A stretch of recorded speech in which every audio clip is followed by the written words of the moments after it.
Olá, meus amigos do GELAC, muito boa noite. É uma alegria imensa estar aqui mais uma vez, participando agora do projeto Conhecendo o Espiritismo. E eu gostaria de agradecer imensamente o convite feito por Lon e estender essa minha gratidão, né? Essa lembrança amorosa, essa oportunidade de trabalho a todos os trabalhadores do GELAC na figura de Lon. É uma alegria sempre muito grande estar aqui para falar de tema tão importante. Nesse projeto, vocês estão tendo a oportunidade de passear por vários temas importantes, né, para um conhecimento básico da doutrina dos espíritos, acompanhando aqui a série, né, do desenvolvimento de O Livro dos Espíritos. E a nós nos cabe falar hoje sobre mediunidade e ocupação e missão dos espíritos. Antes da gente começar a falar sobre isso propriamente dito, eu queria fazer uma breve leitura para que ela sirva de nossa harmonização, para que a gente possa aqui todo mundo sintonizar. Hoje nós vamos falar tanto sobre sintonia, né? Então, que nós possamos aqui sintonizar com os bons espíritos, agradecer a Deus por essa oportunidade, essa bênção que é trabalhar na seara espírita e nos esclarecermos um pouquinho mais, né? Para que a gente possa aqui cada vez estar mais consciente no nosso processo evolutivo. Então, do livrinho Agenda Cristã, Psicografia de Chico Xavier, pelo Espírito André Luiz, vamos ver o que é que nos cabe refletir na noite de hoje. Ajude sempre, é a lição 12. Diante da noite, não acuse as trevas, aprenda a fazer lume. Em vão, condenará você o pântano, ajude-o a purificar-se. No caminho pedregoso, não atire calhaus nos outros, transforme os calhaus em obras úteis. Não amaldiçoe o vozerio alheio, ensine alguma lição proveitosa com silêncio. Não adote a incerteza perante as situações difíceis, enfrente-as com a consciência limpa. Debalde censurará você o espinheiro, remova-o com a bondade. Não critique o terreno sáfaro, ao invés disso, dele adubo. Não pronuncie mais palavras contra o deserto. Auxilie a cavar um poço sob a areia escaldante. Não é vantagem desaprovar onde todos desaprovam. Ampare seu irmão com a boa palavra. É sempre fácil observar o mal e identificá-lo. Entretanto, o que o Cristo espera de nós outros, é a descoberta e o cultivo do bem, para que o divino amor seja glorificado. A nós nos cabe sempre o bem. Sempre ter olhos de bondade, ter olhos de amor, ter olhos de acolhimento. Muitas vezes nós não conseguimos fazer isso. Muitas vezes nós somos também aquele que primeiro acusa, que primeiro condena. E todas as vezes que nós nos deparamos com uma mensagem como essa, ajude sempre, é para nos servir de alerta. De que se em algum momento a gente está aqui escolhendo o caminho do julgamento, né, escolhendo mal dizer, que a gente escolha bem dizer. E que a gente escolha transformar aquelas situações difíceis em oportunidades de crescimento. Não é diferente quando nós falamos de mediunidade. Muitas pessoas que adentram o centro espírita, muitas delas adentram por questões também de mediunidade. Existem aquelas que estão sofrendo outros tipos de dores, mas muitas entram por perturbações advindas dos fenômenos mediúnicos, que ainda não conhecem, que ainda não sabem lidar, que não entendem aquelas sensações muitas vezes angustiosas, aquele desespero, aquelas oscilações bruscas de humor, enfim, às vezes mal-estar físico, sensação iminente de morte. É claro que quando nós falamos dessas sensações, é importante se diga, todas as vezes que alguém adentra o centro espírita com algum tipo de perturbação, a orientação primeira é pedir que ele busque o médico, que busque fazer exames, que busque verificar como está a sua saúde física. E só depois disso, né, ou concomitantemente a isso, que nós possamos também seguir o processo de observação para verificar se de fato ali existe componentes mediúnicos ou não. Né? Então, assim, essa ressalva primeira é muito importante, porque algumas pessoas, vivendo de maneira muito mística, também recusam-se a olhar para as questões da saúde física e mental e pensar que tudo também é mediunidade, tá? Então, cabe aqui fazer essa ressalva. Mas alguns podem me dizer, Paulinha, todos nós não somos médiuns, todos nós nos impressionamos em algum grau? Sim. Aliás, Kardec já inicia o livro dos médiuns falando que todos somos médiuns, porém ele vai valer-se do termo médium para aqueles que têm essas características de forma mais ostensiva, onde está mais visível, mais pungente, né? O que vai servir para aquela mediunidade tarefa, aquela mediunidade de trabalho realmente. Então, olhar para a saúde integral do indivíduo é importante quando nós acolhemos alguém com algum tipo de transtorno que pode estar relacionado a questões mediúnicas.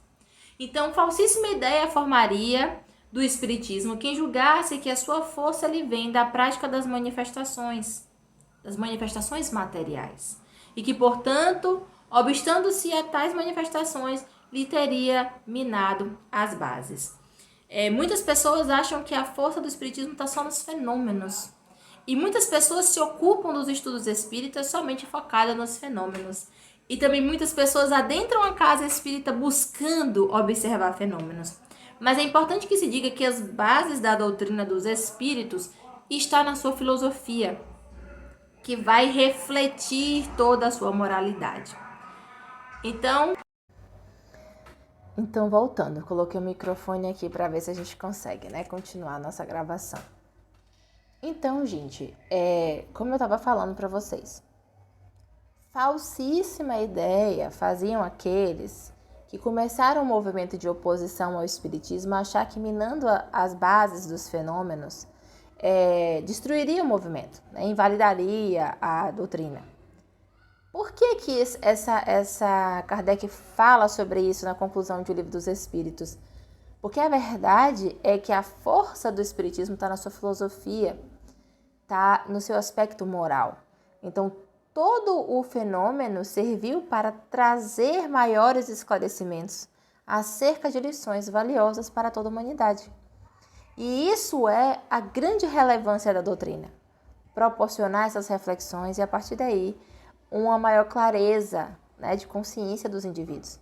É entender quem somos, de onde viemos, para onde vamos, qual o nosso objetivo, né, na nossa encarnação, que é de nos aperfeiçoarmos, que é de nos tornarmos cada vez melhores, e que todas as lições que temos vivido, tudo aquilo que nos acontece é para o nosso progresso, sobretudo o nosso progresso moral, né? Então, essa é a grande força do espiritismo. É importante conhecer a mediunidade e conhecer os fenômenos para que a gente entenda em sua plenitude como que tudo isso foi possível. Mas aqueles que acharam que só minando os fenômenos iriam destruir o espiritismo estavam completamente equivocados. Então, vamos falar sobre esses fenômenos, né, que constituíram as bases dessa formação, que permitiu que essas mensagens chegassem até nós. Esses fenômenos, os fenômenos mediúnicos, eles não são novos na humanidade. Talvez muitos de vocês já ouviram falar sobre isso. Ele permeia a humanidade em todas as épocas. Essa questão com o transcendente, essa ligação com o divino, sempre existiu. E a gente vai ver isso, por exemplo, se eu olhar simplesmente as narrativas bíblicas, eu vou ver lá os grandes pastores com fenômenos mediúnicos de voz direta, né, de conversa com o Espírito, que muitos denominavam de Espírito Santo, Espírito de Deus, né? Nós vamos ver isso nos povos politeístas, nos sacerdotes egípcios, né, nos rishis, enfim, em várias civilizações distintas, né, e nós vamos ver esse tipo de interação entre o plano físico e o plano espiritual. Qual é a diferença desse processo ao longo das eras? É que durante muito tempo, lá na antiguidade, esse era um objeto de estudo restrito. Era algo que estava no alcance dos eleitos, daqueles que muitas vezes iriam viver sacerdócios, estava ali à frente de uma responsabilidade espiritual. E aquelas pessoas comuns, aquelas pessoas que não faziam parte daqueles ministérios, a elas eram vedada qualquer tipo de estudo e qualquer tipo de entendimento. Eles observavam os fenômenos, eles reverenciavam aqueles indivíduos, mas eles não podiam ter a menor noção de como aquilo acontecia, nem tampouco viver aquilo na sua intimidade. Então, o Kardec tem essa preocupação também na conclusão de O Livro dos Espíritos, dizer isso. Na antiguidade, esses fenômenos eram objetos de estudos misteriosos que cuidadosamente se ocultavam do vulgo.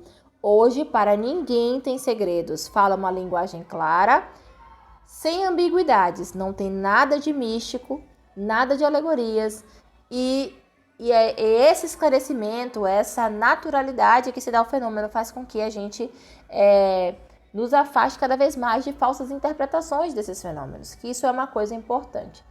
Então, quando nós falamos de mediunidade, o marco zero, para que a gente possa falar sobre isso, é entender que essa é uma faculdade orgânica, é uma faculdade natural. Por isso Kardec diz que todos somos médiuns em algum grau.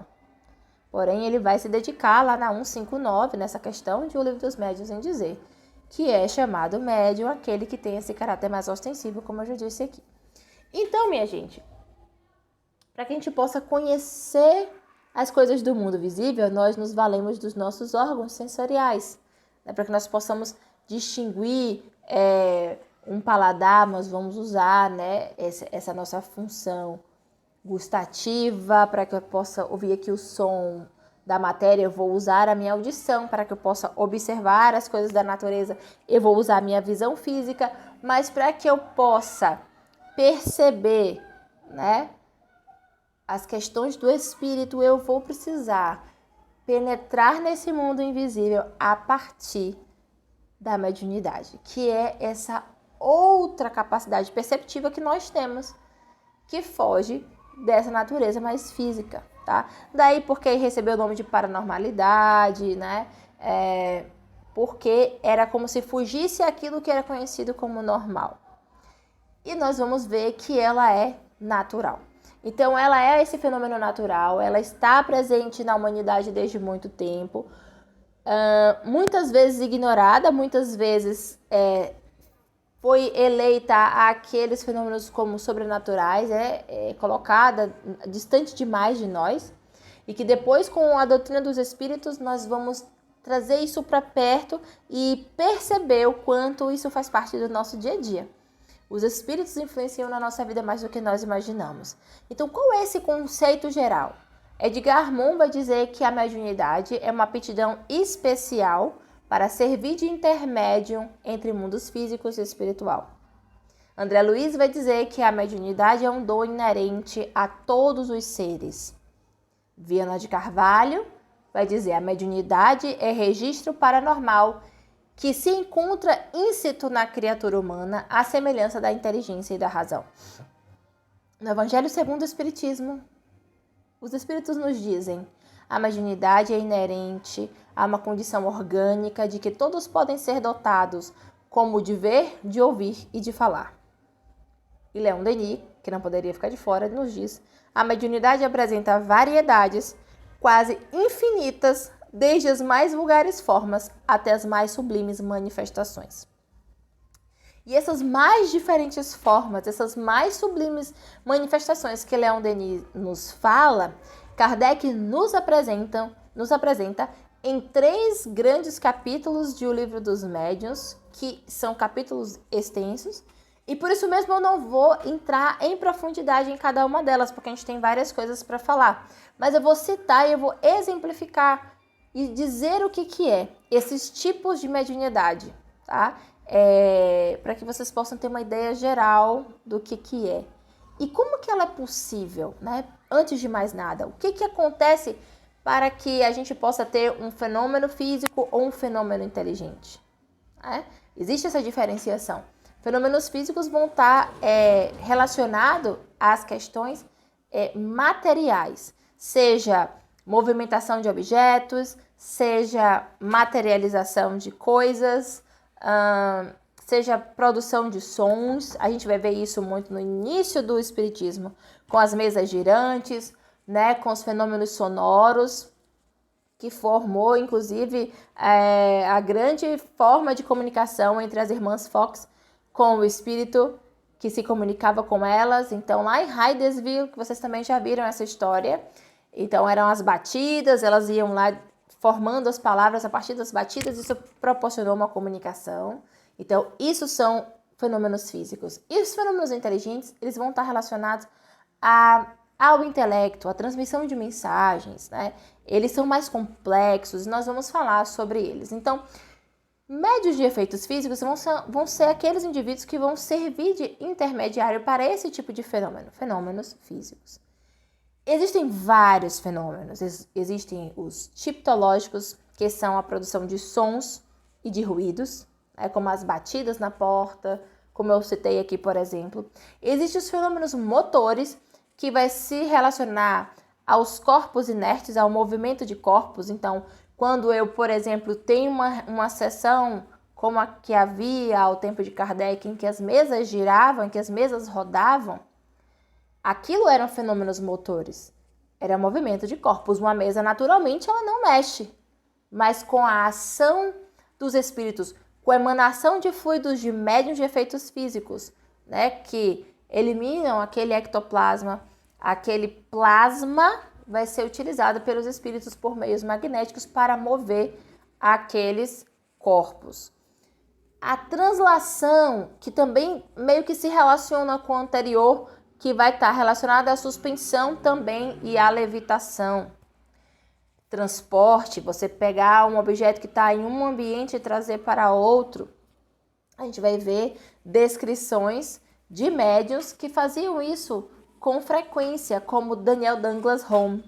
Ele tinha a possibilidade de levitar, ele foi visto levitar, sair de uma janela, entrar por outra, por fora de um prédio, né, de fora de um edifício. Ele foi visto movimentar corpos, trazer objetos de um lugar para outro. Isso tudo acontecia.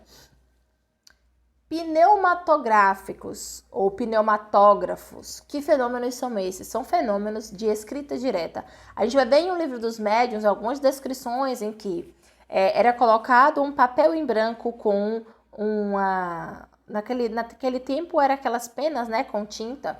Eram colocados, ou um lápis, era colocado numa gaveta, fechado, né? As pessoas se envolviam ali em oração, e ninguém tocava naquele objeto, estava sob a visão de todo mundo, e de repente, quando se abria aquela gaveta, ali havia uma mensagem escrita. Isso é um fenômeno pneumatógrafo, é escrita direta. Não há a intervenção de um médium ali para escrever como acontece na psicografia, mas há a utilização de energia, de ectoplasma, dos médiuns de efeitos físicos que estão ali doando esses ectoplasmas para a produção desses fenômenos físicos. O ectoplasma, ele é a base de basicamente todos os fenômenos de efeitos físicos, associados à força do pensamento, à vontade do espírito e essa colaboração magnética do médium.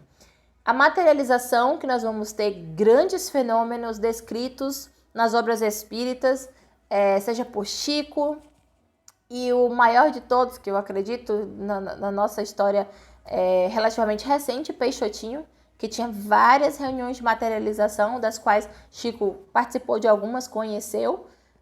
Temos fotos sobre esses fenômenos de materialização, em que ele materializava parte de algum espírito, como a gente vai ter descrito Divaldo falando sobre isso, da vez que ele foi curado, né, num problema que ele estava na garganta por irmã Sheila.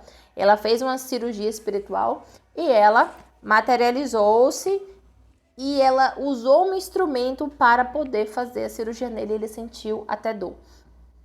Nós vamos ter as flores, que são muitos relatos de materialização de flores, de alguns objetos, alguns que depois são colocados em parafina e que ficam ali.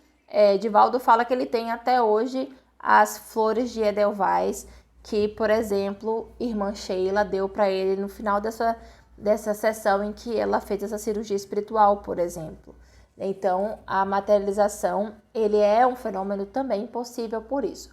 O médium, ele entra em transe, e através dos seus poros exala esse ectoplasma, que é esse fluido que serve de elemento que o espírito vai usar para moldar ou para mover aquilo que for da sua vontade.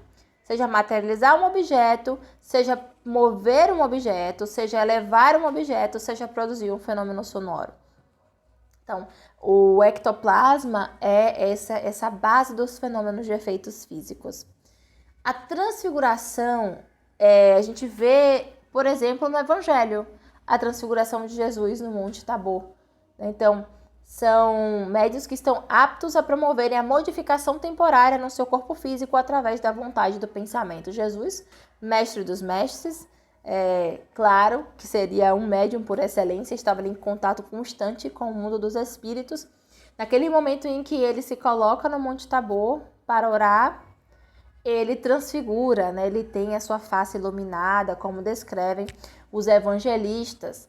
E isso é possível, você vai ter isso feito por outros médiuns. Eu vou dar mais uma vez o exemplo de Divaldo, por exemplo, em algumas comunicações em que ele comunica Bezerra de Menezes, isso já a gente consegue observar até em vídeos, ele transfigurar a sua face e ficar à semelhança de Bezerra.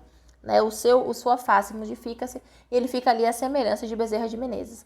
Isso é ectoplasmia, isso é a utilização de um elemento que faz parte da natureza, que é o ectoplasma, que exala do indivíduo pela força do pensamento, pela vontade do espírito, molda-se aquilo que ele quer apresentar. É esse mesmo ectoplasma que vai ser as bases também da bicorporiedade, quando a gente vai ver, por exemplo, Eurípides Barçanufo contar, termos várias histórias que ele estava na sala de aula, dando aula, ele entrou em um leve estado de sono e o seu espírito emancipou-se do corpo, né, no que a gente chama de desdobramento, ele se expandiu e ele foi e fez um parto de uma pessoa e depois ele continuou dando aula. E aí alguém vem falar assim, fulana vai ter filho, viemos buscar sua ajuda. E ele fala, não, ela já teve, eu já estive lá. Como já teve, já esteve lá, você nem saiu da sala, Eurípides, sabe? Fenômeno de bicorporiedade. Então ele não só expande, ele emancipa, ele se desloca e ele consegue materializar-se a ponto de agir sobre essa matéria tangível. Paula, isso é muito complicado, eu não consigo fazer ideia de como isso pode acontecer.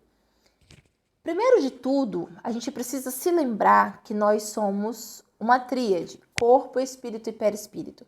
Nós temos esse corpo material, nós temos o espírito, que é esse ser inteligente, que anima essa matéria, e que entre os dois existe o perispírito, que é esse corpo semimaterial, que serve de intermediário entre o espírito e o corpo físico. Ele transmite do espírito para o corpo impressões e do corpo para o espírito também as impressões do meio externo. É ele que tem uma série de propriedades que vão permitir os fenômenos mediúnicos. Então, ele é plástico, ele é luminoso, ele tem odor, ele tem aquilo que nós chamamos de sensibilidade global. É por isso que quando nós estamos emancipados, quando a gente está no fenômeno de emancipação da alma, nós conseguimos perceber mais amplamente o mundo que está à nossa volta, sobretudo as impressões espirituais, conseguimos perceber a realidade espiritual, ver espíritos, entrar em comunicação mais facilmente com eles, né? Então, essa é uma sensibilidade global. Essa é uma propriedade do perispírito, assim como a sensibilidade magnética. Né? Esse perispírito é a base dos fenômenos inteligentes, é de perispírito para perispírito que vai haver a comunicação, que vai permitir a psicofonia, a psicografia, que nós vamos falar logo mais aqui nos fenômenos inteligentes. Então, vamos recapitular até aqui para tentar organizar os pensamentos. Eu falei muitas coisas. Eu falei que a mediunidade é um fenômeno natural.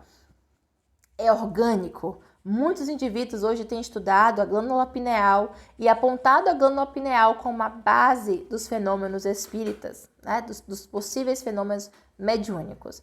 Percebe-se, e o Décio Iandoli e Dr. Sérgio e outros mais têm se dedicado a pesquisar, né, essas pineais e verificar que é uma glândula que pode se relacionar ao que eles chamam de glândula da mediunidade. Existem cristais, que nesses cristais eles podem permitir com mais facilidade que a pessoa entre nesses transes mediúnicos. Então, é orgânico, porque pode estar se relacionado a glândulas do nosso corpo físico. É natural, porque nós somos espíritos que podem entrar em comunicação com outros espíritos, sejam eles encarnados ou desencarnados, através dessa expansão perispiritual. Temos os nossos órgãos dos sentidos físicos, que nos permitem ver e perceber o mundo físico à nossa volta, e temos a mediunidade, que é esse nosso outro sentido para percebermos aquilo que está no intangível, aquilo que é da realidade do espírito. Esses indivíduos que podem exercer isso de uma maneira mais pungente, mais ostensiva, são chamados médiuns, embora todos sejamos médiuns em algum grau. Então, existe uma variedade de médiuns, uma variedade de fenômenos mediúnicos, que se dividem em efeitos físicos e efeitos inteligentes. Os efeitos físicos se relacionam mais diretamente a esses fenômenos mais materiais. E os inteligentes, aquela produção de um conhecimento mais elaborado, tá? É claro que pode acontecer, como aconteceu com as irmãs Fox, com o próprio Kardec, que da tipologia de fenômenos de efeitos de batidas, ele construir frases inteiras. Só que depois esse fenômeno vai evoluir e não vai ser mais necessário batidas para você contar palavras ou batidas para você dizer sim ou não. Esse fenômeno vai evoluir para as cestas, né, que eram usadas pelos médiuns para poder escrever as mensagens de maneira mais rápida, e depois as cestas vão ser substituídas pela própria mão do médium, que lançando a mão do lápis ou da pena, passam a escrever sem precisar de nenhum outro objeto de intermédio para essa escrita, tá? Existe de fenômenos de efeitos físicos uma série de fenômenos que são listados em O Livro dos Médiuns, e eu falei alguns, tipológicos, motores, de transporte, de voz e escrita direta, de materialização, de bicorporiedade, e todos esses têm como base, a maioria deles, o ectoplasma, que é esse fluido, que pela ação do pensamento, da vontade, da ação magnética dos espíritos, vai mover toda essa sorte de fenômenos e vai fazê-los possíveis, tá? Temos médiuns que são médiuns sensitivos. São pessoas que têm uma sensibilidade de registrar a presença. Ele tem uma vaga impressão de que existe uma presença, se pode ser boa ou ruim, dependendo de quem está ali nas suas proximidades, mas ele não vê, ele não fala com essa outra inteligência. Ele só percebe, ele tem uma sensação de que algo bom ou ruim está próximo dele ou está naquele ambiente. Nós vamos ter médiuns intuitivos, médiuns inspirados, que eles vão também receber comunicações, vão perceber que algumas ideias são estranhas às suas, parece vindo mesmo de uma esfera imaterial, e na verdade a intuição ela está presente em todos nós. Podemos dizer que quase todos nós somos médiuns intuitivos, nós assimilamos muito do que nos chega, tá? Então, isso já se relaciona com outro tema da noite, que é a influência dos espíritos sobre os nossos pensamentos e ações. Então, os espíritos, eles influem muito na nossa vida. Não é à toa que na 459, lá no capítulo 9 da segunda parte do Livro dos Espíritos, tem uma pergunta que é clássica, que certamente vocês já ouviram em muitos lugares, né? Os espíritos influem em nossos pensamentos e em ações, e eles dizem, a esse respeito, a sua influência é maior do que credes, porque frequentemente são eles que vos dirigem. Então, a todo instante nós estamos emanando pensamento e captando pensamentos. E a depender da onde nós estamos sintonizando, qual faixa nós estamos sintonizando, mais para o bem, uma faixa mais harmoniosa, uma faixa mais em desequilíbrio, nós vamos nos alinhando e nós vamos capturando essas faixas vibratórias. E estando em maior sintonia, mais frequente, né, com um ou outro tipo de espírito. Mas a todo instante nós estamos sendo influenciados e influenciando. E eu digo isso não só com relação aos espíritos desencarnados, mas eu falo também em relação a todos nós encarnados, de encarnado para encarnado. Né? Nós nos influenciamos mutuamente na esfera material e na esfera espiritual. Isso é importante para que a gente tenha uma maior vigilância dos nossos pensamentos e uma maior observação das nossas ações, do que eu tenho escolhido, do que eu tenho feito, do que eu tenho me alimentado, né? Quais são os sentimentos que eu tenho nutrido. Então, é uma questão de vigilância. Eu comecei aqui dizendo que a grande força do espiritismo não está nos fenômenos, está nas consequências morais advindas dele. Então, é importante perceber e estar cada vez mais consciente que entendermos-nos enquanto espíritos, entendermos que temos aqui um pensamento vivo e pungente que influencia e é influenciado a todo instante, faz com que nós precisemos estar mais atentos, né, a essas emoções, a esses pensamentos, às nossas escolhas, para que a gente possa viver cada vez mais de uma maneira mais consciente e de uma maneira mais harmonizada. Então, médiuns intuitivos e inspirados, podemos dizer que somos todos nós, tá? Evidentemente que alguns já conseguiram perceber isso com a maior clareza. Então, acabam tendo uma utilidade, dando uma utilidade maior, né, a essas inspirações, ou estando mais atentos para repelir aquilo que não é bom, ou que não está em consonância com o seu pensamento, com aquilo que você já desejou triar na sua vida. Tem médiuns que têm pressentimentos, são médiuns de pressentimentos, ele tem vagas intuições e impressões de acontecimentos futuros. Eu pressinto que algo não vai de bom vai acontecer, ou eu pressinto que algo bom vai acontecer. Então, é um sentimento vago do futuro. Ele não tem total clareza, não é uma premonição, né, em que se há uma clareza maior, é um pressentimento. Né? Então, isso é interessante. Existe uma classificação geral desses médiuns, que são médiuns audientes, videntes, falantes, que o Kardec vai também se dedicar a descrever em O Livro dos Médiuns. Então, pela nomenclatura, nós já conseguimos deduzir médiuns audientes, aqueles que escutam os espíritos. E eles não escutam com esse ouvido, né? Apesar de termos a sensação de que estamos ouvindo com o nosso ouvido físico, muitas vezes não é. A gente está percebendo com essa faculdade perceptiva do perispírito. E nós escutamos. Existe evidência em que nós vemos e nós podemos fechar o olho e continuar vendo.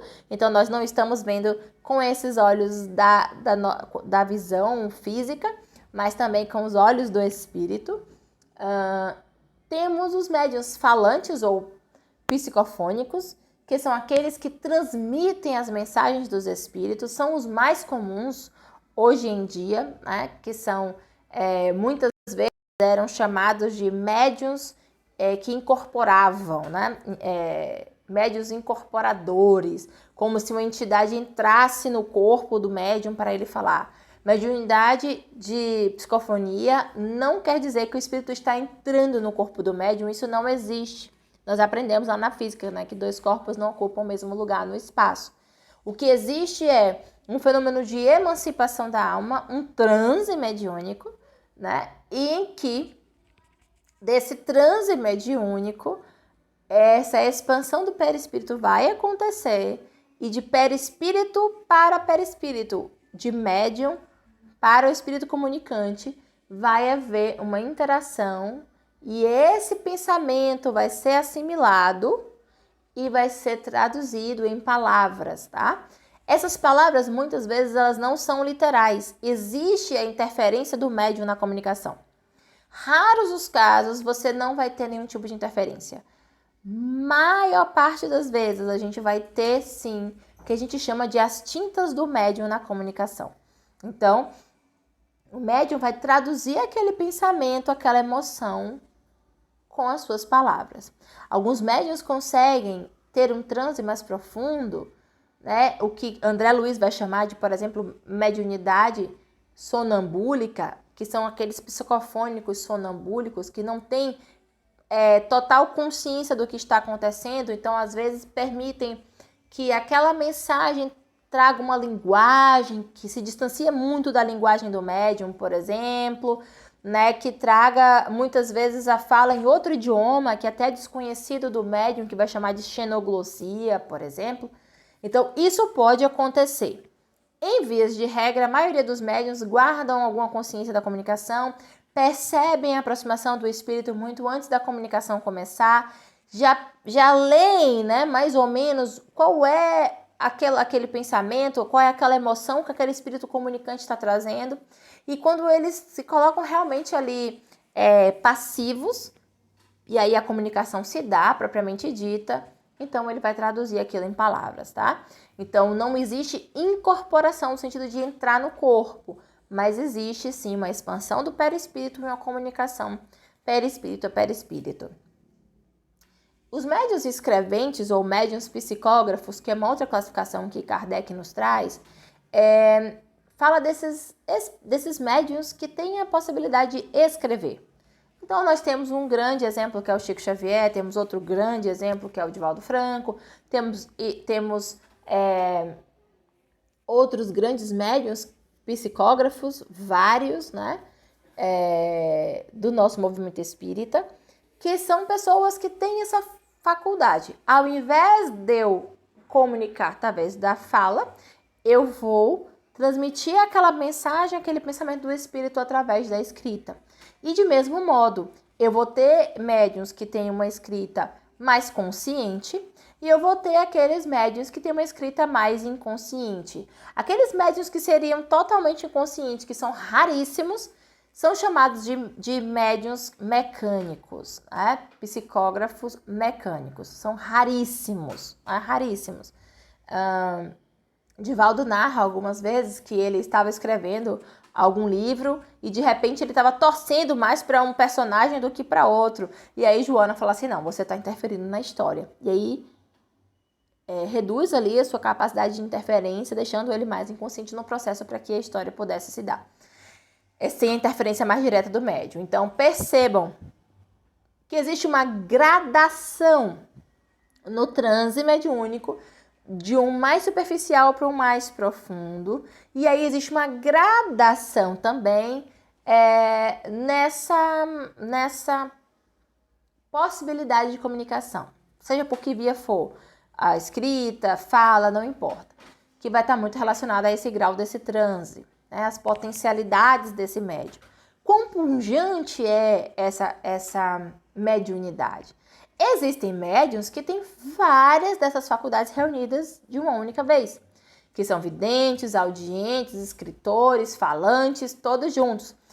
Tem grande sensibilidade intuitiva, premonitória, às vezes associadas à cura, né? Então, veja, não quer dizer que a pessoa só pode ter ou uma ou outra. Existem pessoas que são polivalentes, elas têm várias dessas mediunidades reunidas, né? O Chico é um exemplo disso, o Divaldo, como eu falei, é um outro exemplo disso. Eu estou falando de figuras muito conhecidas, porque como esse é um curso introdutório, um projeto Conhecendo o Espiritismo, é importante que a gente vá falando de uma maneira mais simplificada para que isso possa alcançar mais pessoas. E desse momento inicial, cada um busque as leituras complementares, as obras básicas, para que a gente aprofunde esse conhecimento. Médiuns curadores são médiuns que têm a possibilidade de efetuar fenômenos de cura. Também não são corriqueiros, já são médiuns que são uma mediunidade de muita prova, não é uma mediunidade fácil, requer muita vigilância também, muito equilíbrio, porque você está ali lidando com energias muito sutis, interferindo, né, no outro de uma maneira mais direta, então requer muito do médium, tá? Médiuns de psicometria, também é interessante falar da psicometria. A psicometria é a capacidade que algum indivíduo tem de fazer leituras fluídicas, leituras magnéticas em determinado objeto. Então, você vai ver relatos de casos de pessoas que a ela foi dado um espelho, por exemplo, sei lá, uma escova, qualquer coisa, um objeto, ou ela se aproximou de um móvel e ela conseguiu perceber toda a história que aquele objeto trazia, a quem ele pertenceu, se havia apego àquele objeto, enfim, o contexto em que da época daquele objeto. Então, isso chama psicometria, tá? Então, de tudo que a gente falou aqui até agora, a gente tem algumas coisas que eu queria deixar bem marcado. O objetivo da mediunidade é de, primeiro de tudo, esclarecer, né? Orientar, trazer mensagens que sejam, de maneira geral, de cunho geral, que sirva para todos, sejam orientações, sejam casos que nós lemos e que nos trazem reflexões profundas. Ela não tem como objetivo ficar satisfazendo os nossos desejos mais mesquinhos, nem futilidades, nada disso. Ela tem um caráter muito maior. É também uma grande caridade para todos, para o médium, que tem ali a oportunidade de servir, de trabalhar e de aprender, e para o espírito comunicante, que tem ali a oportunidade de trazer, né, as suas dores ou de trazer o seu esclarecimento para que nos sirva ali de meios de progresso. Então, a mediunidade, ela não é boa e nem ela é má. Ela é neutra e o indivíduo, o médium, é que vai dar a ela o tom, né? É ele que vai direcionar como ele utiliza essa mediunidade. Utiliza para o bem, utiliza para o mal, utiliza para satisfazer futilidades, utiliza para direcionar caminhos, para trazer orientações, para acolher. Para que ele está utilizando a mediunidade?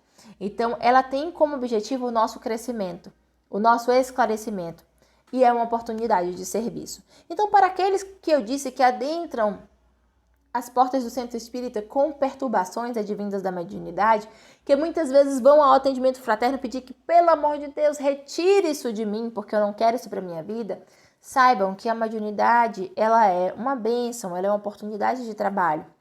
Ela é uma oportunidade da gente aprender muito. Ela pode trazer inicialmente algumas dificuldades quando a gente ainda não aprendeu a lidar com aquelas emoções, com aquelas sensações, mas que uma vez educada, ela é uma seara de trabalho sem fim. Então, que vale a pena a gente estudar, vale a pena a gente conhecer, vale a pena a gente se dedicar, tá certo?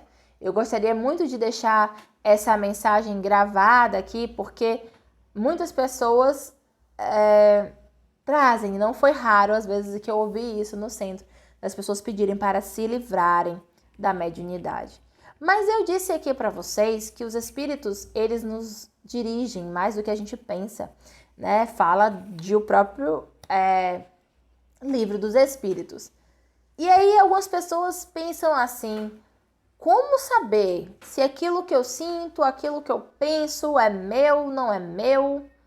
E aí na 461, desse mesmo capítulo, capítulo 9, Interferência dos Espíritos no Mundo Corporal, eles vão dizer pra gente uma coisa que eu achei bem curiosa. Eles dizem que quando nós escutamos como se fosse uma voz de fora, normalmente é influência externa. E que aquilo que nós pensamos e que trazemos de uma maneira mais primeira, normalmente é nós. Isso, achei isso confuso. Aí sabe o que ele diz pra gente? Pouco importa. Esteja livre para agir. Tanto faz se o pensamento é seu ou se você está sendo influenciado. O que você precisa perceber? Se aquele pensamento que vem, ele está lhe conduzindo para o bem ou ele está lhe conduzindo para o mal? Se ele está lhe conduzindo para o bem, siga esse caminho, que é o caminho a que todos nós estamos destinados. Se ele está lhe conduzindo para o mal, a gente deve refutar. Pode ter sido eu a pensar, isso eu podia matar essa pessoa. Mas eu não quero matar. Eu sei que matar não faz bem. Então eu vou refutar esse pensamento. Ah, mas será que foi inspirado? Não importa. O que importa é o que eu vou fazer com esse pensamento que me chega. E digo mais. Se eu optei pelo bom caminho, muito bem. Se eu optei pelo mau caminho, eu sou responsável por essa escolha. Então, aquela alegação de que, eu sou médium, eu sofro obsessão, eu fui inspirado a fazer aquilo, isso não tira nossa responsabilidade do fazer. Porque eu posso ser inspirado mas a decisão de fazer é minha. É claro que isso é um outro assunto, que é o assunto das obsessões. Você pode dizer, mas existe uma gradação de obsessão, existe um nível de obsessão em que o espírito influencia tanto o indivíduo que ele não consegue mais discernir e que ele fica praticamente marionete do espírito. Ainda assim, em algum momento, houve a decisão de seguir por esse caminho. Acontece que os laços se afinizaram tanto que chegamos a esse ponto de interferência. Então, veja, somos sempre responsáveis pelas escolhas que fazemos para o bem ou para o mal, tá? Então, quando os espíritos dizem na 461 que pouco importa se aquele pensamento é de origem, de influência dos espíritos ou minha, é porque, na verdade, o que ele quer é que a gente tenha como norte uma bússola aqui dentro, que são as leis divinas que vão nos conduzir sempre para o bem. E saber que todas as vezes que eu me afasto disso, seja porque eu escolhi, foi o meu próprio pensamento, ou seja, por influência, eu estou me responsabilizando por aquele caminho do equívoco, tá? Então, isso é extremamente importante e precisa deixar marcado aqui. E por que isso é tão importante? Porque eu disse lá que nós estamos sempre influenciando e sendo influenciados. Então, eu tenho um papel ativo sempre em todos os processos, tá? Então, que isso fique bem marcado aqui, porque isso para mim é um ponto muito, muito, muito relevante. E, Paulinha, vamos falar então agora sobre a ocupação e missão dos espíritos? Olha, já sei que existe a realidade espiritual, a realidade material, que nós podemos nos comunicar com os espíritos desencarnados, encarnados em desdobramento, enfim. Que existem os médiuns, que são assim chamados aqueles que têm uma mediunidade tarefa, uma mediunidade mais ostensiva. Essa mediunidade, ela tem uma diversidade enorme de gradação, de profundidade, de tipos. Vimos alguns tipos aqui, efeito físico, efeito material, e vimos que nos influenciamos mutuamente. E agora? Como saber, né, em que estágio eu estou, a quem eu estou me relacionando? Será que eu estou dando guarida a espíritos zombeteiros? Será que eu estou dando guarida a espíritos superiores? Não sei. Existem espíritos de escala evolutiva diferente? Como é isso? Eles trabalham, eles não trabalham? O que eles fazem? Então, descobrir o mundo espiritual é também trazer várias outras perguntas com relação à influência, né? E a relação que acontece nesse mundo.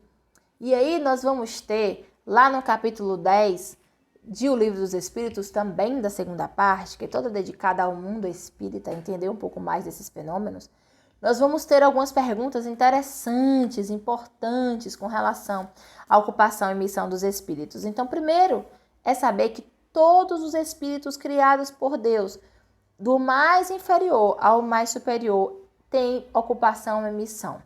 A cada um deles, conforme a sua evolução, vai ser dado tarefas.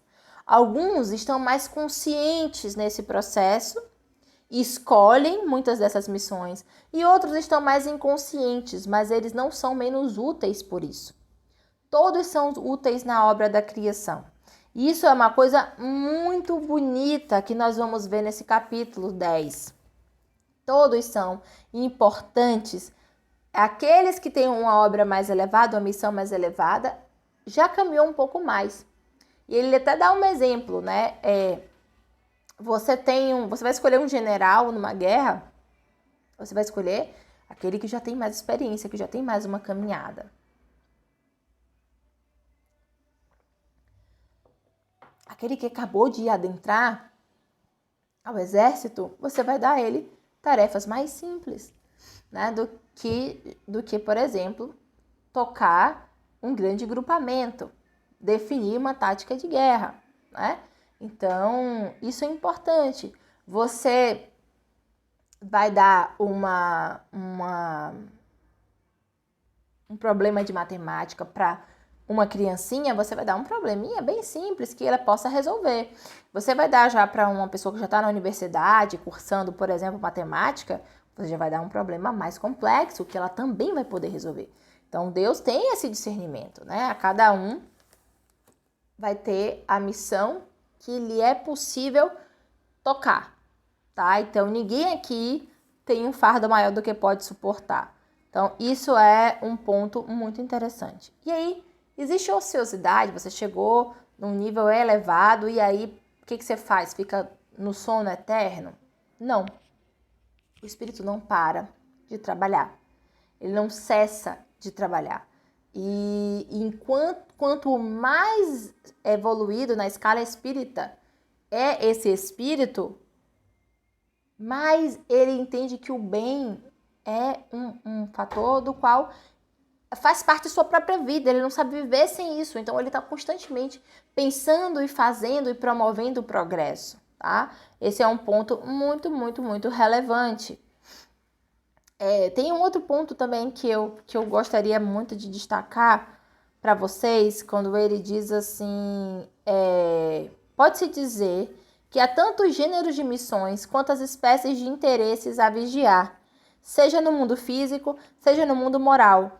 O espírito avança segundo a maneira pela qual ele cumpre a sua tarefa. Então, todos nós temos tarefas importantes. Alguns vão estar no âmbito mais individual e outros vão estar no âmbito mais coletivo, conforme cada um tem evolução para isso. Mas na 573, Kardec pergunta: em que consiste a missão dos espíritos encarnados? E essa eu gostaria de destacar, porque a nossa missão é a gente aqui na Terra, no aqui e agora, no hoje. Ele diz: instruir os homens, ajudar o seu progresso, melhorar suas instituições por meios diretos e materiais. Mas as missões são mais ou menos gerais e importantes. Aquele que cultiva a terra cumpre uma missão, como aquele que governa ou aquele que instrui também cumpre a sua. Tudo se encadeia na natureza ao mesmo tempo em que o espírito se depura pela encarnação. Ele concorre sob essa mesma forma para cumprir os caminhos da providência. Cada um tem a missão neste mundo, posto que cada um pode ser útil em alguma coisa. Então, a todos nós cabe o bem, o progresso. Se nós estamos aqui buscando esclarecimento, estudando, é porque nós queremos progredir. Então, é importante que nós estejamos conscientes com relação a isso, tá? E dessas ocupações que nós ouvimos falar, nós temos uma que é aquela que nós sempre buscamos sintonizar, que é a missão dos nossos anjos guardiões. Todos nós temos anjos guardiões, espíritos protetores, que são aqueles que estão aqui para nos auxiliar na nossa jornada. Nesse capítulo, no finalzinho desse capítulo, tem um comentário de Kardec, quando ele pergunta, né, sobre essas diferentes ocupações e as missões dos espíritos. Eles dizem assim: outros tomam sob sua tutela indivíduos, famílias, aglomerados, cidades, povos, dos quais são os anjos guardiões, os gênios protetores e os espíritos familiares. A esses é dada a tarefa de nos orientar, de nos influenciar para o bem, de nos guiar para o bem. Mas a nós nos cabe ouvi-los ou não ouvi-los. E aí é a nossa, mais uma vez, responsabilidade naquilo que nós desejamos. Então, eu fiz uma coisa, mas eu aposto que nesse momento meu anjo da guarda estava longe. Mas quem afastou? Nós afastamos eles. Assim como nós trazemos para perto, com a nossa oração, com o nosso pensamento, com as nossas emoções. Conversar com o nosso anjo da guarda, entrar em relação com ele, faz muito bem para nós. Porque se eles estão aqui para nos inspirar para o bem, para nos auxiliar na nossa trajetória, para nos darmos força nessa caminhada, quanto mais eu entro em comunicação e quanto mais eu me vinculo a ele, mais fácil eu torno a minha caminhada. Porque eu vou estar aqui, percebendo melhor essa influência positiva que eles têm a produzir na minha vida. Então, são espíritos que se vinculam a nós desde o nosso nascimento até a nossa morte e muitas vezes nos acompanham depois da morte. São espíritos que podem ser simpáticos a nós e ter escolhido nos assistir, e outros espíritos que nos seguem por uma missão estabelecida, né? Em todo jeito, eles estão aqui para o nosso bem, sempre o bem. Espíritos que são os nossos protetores, eles são sempre superiores a nós. Eles têm muito mais esclarecimento, tanto que estão aqui para nos guiar. Porque um cego não vai conduzir outro cego, né? A gente precisa de alguém que enxergue um pouco mais além, para que nos sirva de inspiração. Então, Santo Agostinho, eu queria terminar com esse trecho de Santo Agostinho, que ele diz assim: esses seres aí estão, por ordem de Deus. Ele os colocou junto de vós e aí estão, por seu amor, cumprindo uma bela, mas penosa missão. Sim, onde estejais, ele estará convosco. As prisões, os hospitais, os lugares de devassidão, a solidão, nada vos separa desse amigo que não podeis ver, mas do qual vossa alma sente os mais doces estímulos e ouve os sábios conselhos. Então, que nós possamos ouvir os conselhos desses anjos protetores, desses espíritos que nos assistem, que nos inspiram e que têm esse objetivo de nos guiar para o bem. É uma alegria enorme estar aqui com vocês, falando desses temas. Espero ter podido contribuir, Podido contribuir para alargar um pouco mais, né, o conhecimento em torno dessa temática. Tivemos que falar aqui de alguns aspectos que cada um deles daria aqui um momento desse de encontro, mas busquei sintetizar para que o básico pudesse ficar aqui nas mentes de cada um de vocês, e eu espero que agora vocês estejam cheios de dúvidas, cheios de questionamentos, duvidando de tudo que eu disse, para que vocês possam buscar as respostas a essas perguntas, estudando com mais profundidade essa obra maravilhosa e inesgotável de conhecimento que é a obra da codificação, as obras básicas, as obras complementares, as revistas espíritas e todas as mais que temos à nossa disposição para nos esclarecer. Quem tiver dúvida pode escrever aqui, que eu vou acompanhar essa palestra. Eu posso responder aqui e posso responder depois para vocês pelo chat do YouTube, tá bom? Fiquem todos com Deus. Eu quero aproveitar esse momento e fazer uma oração de encerramento. Amorável Mestre Jesus, nós te agradecemos, Senhor, pela oportunidade de mais um estudo. Pedimos nesses instantes que todos aqueles que estão aqui conosco neste momento e que sintonizarão depois também possam ser alcançados, agraciados com tua energia de amor e de paz, que sejam refeitos, que tenham suas esperanças renovadas e que o amor que o Senhor tem por cada um de nós possa invadir os corações de todos.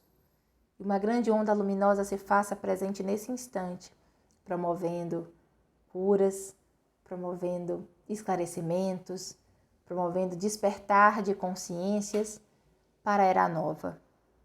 Fica conosco hoje e sempre, Senhor, que assim seja. Um beijo para todos vocês.